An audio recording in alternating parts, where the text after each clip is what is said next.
Bismillahirrahmanirrahim. Assalamualaikum warahmatullahi wabarakatuh. Perkenalkan, nama saya Rizkal, NIM S1 S1190111. Baik, di sini saya akan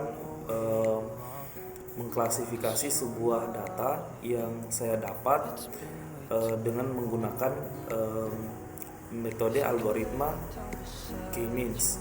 Nah, di mana di sini saya akan mengklasifikasikan data balita, nilai gizi dari balita dengan menggunakan algoritma K-means. Nah, pertama yang harus dilakukan adalah kita sudah harus memiliki yang namanya data, yakni di sini saya mengambil itu tinggi badan dan berat badan, di mana kita ketahui bahwa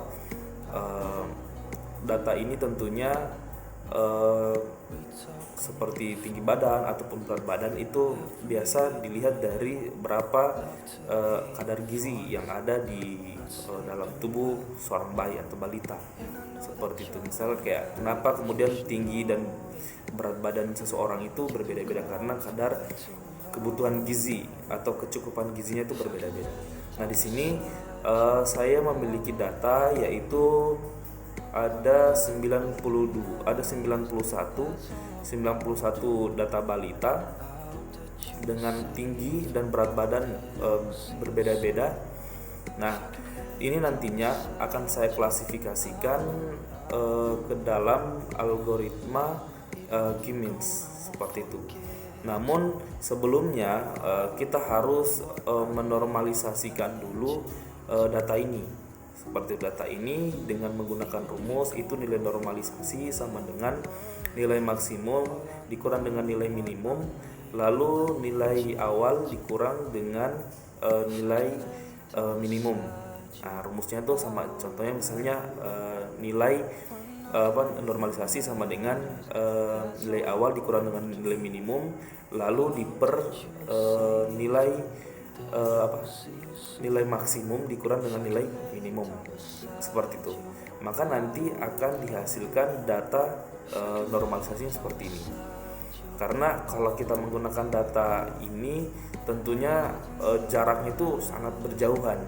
Maka oleh karena itu guna dinormalisasi ini supaya kita mengambil range antara 0 sampai dengan 1, sehingga perlu dinormalisasi supaya nanti pada saat kita menunjukkan grafiknya itu atau presentasinya itu akan kelihatan lebih lebih jelas, seperti itu. Kalau agak kalau jaraknya berjauhan itu akan kelihatan adanya kompatibel nilai yang berbeda-beda yang sangat jauh, seperti. Nah, ketika kita sudah memiliki data seperti ini, maka nanti ini kita akan langsung gunakan ke dalam aplikasi atau software Orange untuk kemudian kita menggunakan metode algoritma K-means untuk mengklasifikasikan data ini, seperti itu.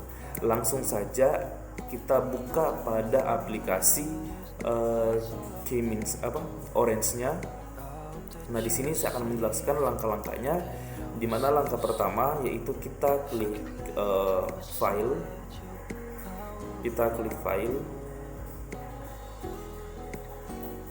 Nah, ketika sudah muncul seperti ini, kita posisikan, lalu kita open filenya.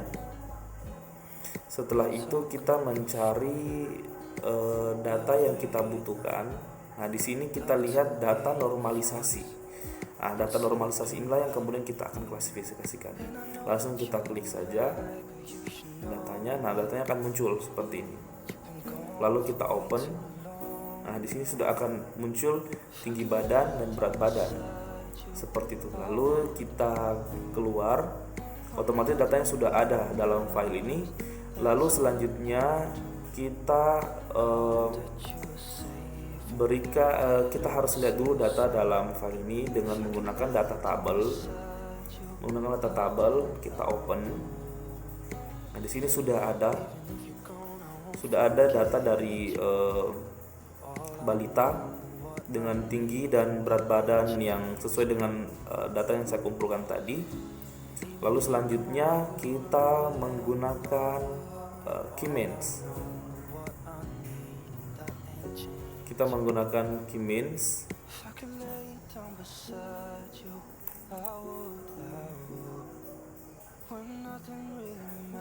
Kita menggunakan algoritma key means untuk mengklasifikasikan data ini.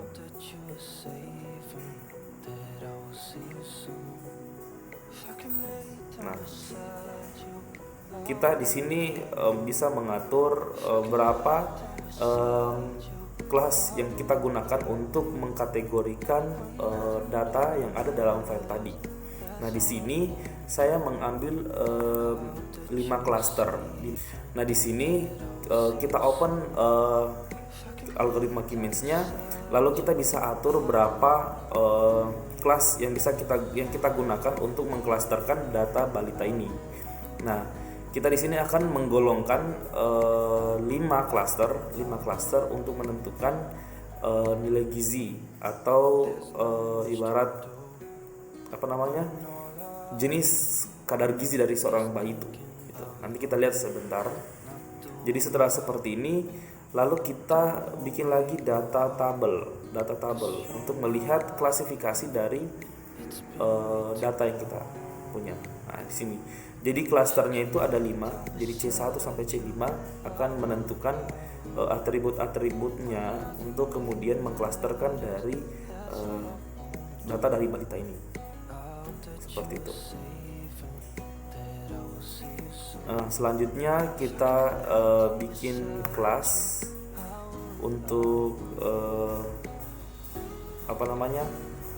data ini dengan cara kita membuat kelasnya tuh seperti obesitas, ada gizi lebih, gizi baik, gizi kurang, dengan gizi buruk. Nah, makanya kita membuat kelas di klasternya tadi di key means itu menjadi 5. Di antaranya itu ada obesitas, ada gizi lebih, ada gizi baik, gizi kurang, dan gizi buruk. Lalu kita apply. Setelah itu kita melihat lagi data dari data dari klaster tadi. Kita buka lagi.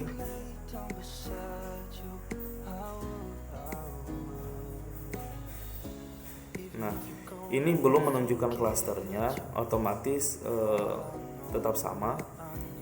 Kita hapus saja. Lalu kita bisa melihat datanya itu menggunakan misalnya scatter plot misalnya, atau menggunakan distribution misalnya. Di sini kita mencoba melihatnya dulu menggunakan scatter plot. Nah, kita open scatter plotnya, lalu kita akan menemukan data seperti ini. Nah, di sini kita bisa atur warnanya berdasarkan klaster. Nah, di sini akan kelihatan penyebaran data berdasarkan berat badan dengan tinggi badan. Seperti itu. Di sini juga kita bisa menentukan size-nya. Nah, ini kita bisa menentukan size-nya berdasarkan sorternya ini, misalnya sort atau label, misalnya bisa menggunakan label ini.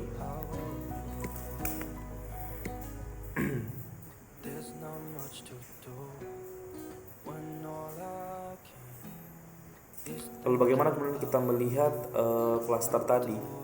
Nah, di sini kelihatan ada obesitas, gizi lebih, gizi baik, gizi kurang, dan gizi buruk. Nah, untuk melihat klaster ini, nah, misalnya seperti ini. Ini akan kita ke klaster gitu. Jadi tanda ini atau ada obesitas, gizi lebih, gizi baik, gizi kurang, gizi buruk. Nah, ini berdasarkan nilai normalisasi yang telah kita lakukan berdasarkan rumus yang telah ditentukan untuk kemudian mendapatkan klaster dari data balita seperti itu. Nah, ini dari kelas yang kita buat seperti itu. Lalu selanjutnya misalnya kita melihat presentasi dari data balita ini menggunakan distribution misalnya. Kita open. Nah, akan kelihatan datanya seperti ini. Ini berdasarkan klaster. Bisa kita tuh berdasarkan kelas, namun tidak kelihatan. Ini juga berdasarkan silautnya seperti ini. Tapi untuk lebih jelasnya kita bisa melihat datanya seperti ini.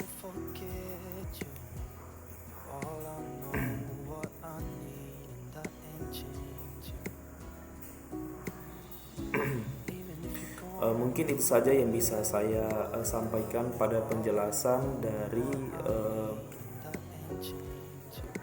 praktek ini tentang mengklasterkan data menentukan nilai gizi dari bayi. Seperti itu. Sekian akhir kata saya ucapkan. Assalamualaikum warahmatullahi wabarakatuh.